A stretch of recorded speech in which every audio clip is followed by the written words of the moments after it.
큰 근육에서 작은 근육 순서로 운동해라. 혹은 복합관절 운동에서 단일관절 운동 순서로 운동해라. 이런 이야기 한 번쯤은 들어보셨을 것입니다. 그런데 정말 그럴까요?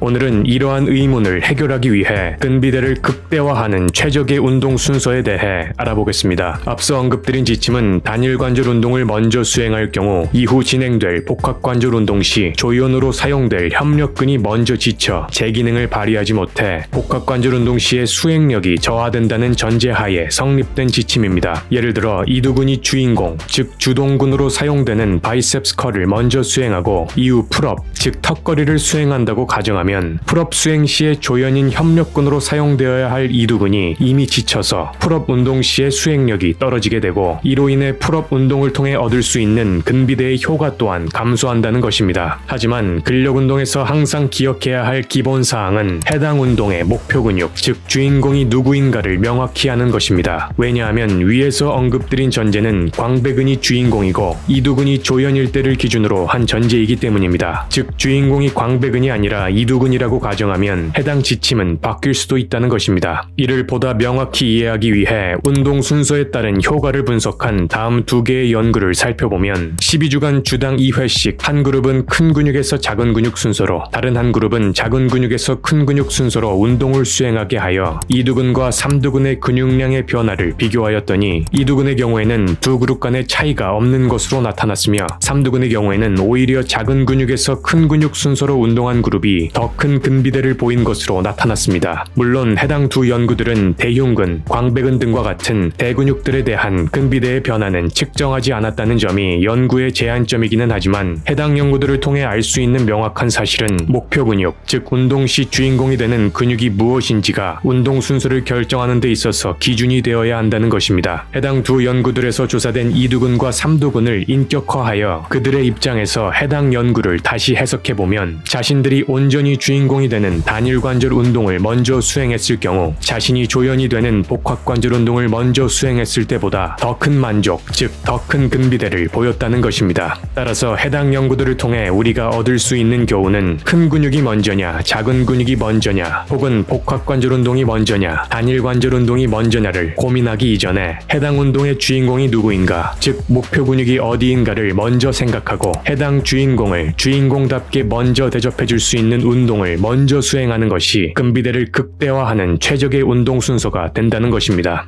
정리하면 큰 근육과 작은 근육 혹은 복합관절 운동과 단일관절 운동 둘 중에 무엇이 먼저냐를 고민하기 이전에 해당 운동에서 누가 주인공인지, 즉 주된 목표 근육이 무엇인지에 집중하는 것이 더 중요합니다. 따라서 해당 주인공을 먼저 대접해주는 운동, 즉 그날의 목표 근육을 주동근으로 사용하는 운동부터 먼저 수행하고 해당 근육을 협력근으로 사용하는 운동은 그 이후에 수행하는 것이 근비대를 극대화하기 위한 최적의 운동 순서가 될 것입니다. 본 영상을 시청하시는 모든 분들이 목표 근육에게 주인공 대접해주는 근력 운동을 하실 것을 도전드립니다. 오늘은 근비대를 극대화하는 최적의 운동 순서에 대해 알아보았습니다.